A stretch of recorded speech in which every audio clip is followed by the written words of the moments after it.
আপুনি বাৰু লক্ষ্য কৰিছেনে? অনিয়মিত ঋতুচক্ৰ, ওজন বৃদ্ধি, লগতে মুখত পিম্পল উঠা? তেন্তে হয়তো আপুনিও PCOS-ত আক্ৰান্ত হ'ব পাৰে। পলিচিষ্টিক অভাৰী চিণ্ড্ৰম অৰ্থাৎ PCOS-এ বিশ্বজুৰি লাখ লাখ মহিলাক প্ৰভাৱিত কৰে, যাৰ ফলত অনিয়মিত ঋতুচক্ৰ, ওজন বৃদ্ধি, ফেচিয়েল হেয়াৰ গ্ৰোথ আৰু লগতে প্ৰজননৰ সমস্যাও হ'ব পাৰে। যদি এয়া নিয়ন্ত্ৰণ কৰা নহয়, তেন্তে PCOS-এ দীঘলীয়া সমস্যা যেনে ডায়েবেটিছ, হৃদৰোগ আৰু হৰম'নজনিত ৰোগৰ সৃষ্টি কৰিব পাৰে। কিন্তু সুসংবাদ এই যে সঠিক ফিটনেছ আৰু ওজন নিয়ন্ত্ৰণৰ জৰিয়তে PCOS নিৰাময় তথা প্ৰতিকাৰ কৰিব পাৰি।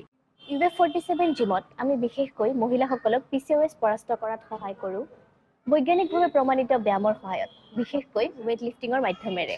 ৱেইট লিফটিং PCOS নিয়ন্ত্ৰণৰ এক মুখ্য উপায়, যি ইনচুলিন চেনচিটিভিটি উন্নত কৰে, মেটাবলিজম বঢ়ায় আৰু শৰীৰৰ অতিৰিক্ত মেদ কমায়। গৱেষণাই দেখুৱায় যে BMI হ্ৰাস কৰিলে হৰম'নো স্বাভাৱিকভাৱে নিয়ন্ত্ৰণ হৈ মাহিলী চক্ৰ পুনৰ স্থিৰ কৰাত সহায় কৰে।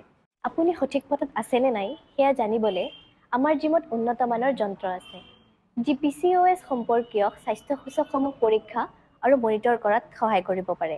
আমাৰ ট্ৰেইনাৰসকল বিশেষভাৱে PCOS কেন্দ্ৰিক প্ৰশিক্ষণত প্ৰশিক্ষিত। আমি আপোনাৰ শৰীৰৰ প্ৰয়োজন অনুসৰি ব্যক্তিগতভাৱে প্ৰস্তুত কৰা ব্যায়াম আপোনালৈ আগবঢ়াওঁ। আপোনাৰ অজ্ঞানতাই আপোনাৰ সপোনবোৰ কাঢ়ি নিব নিদিব। আজিয়েই PCOS নিৰাময় কৰক। Join UF47 Gym today.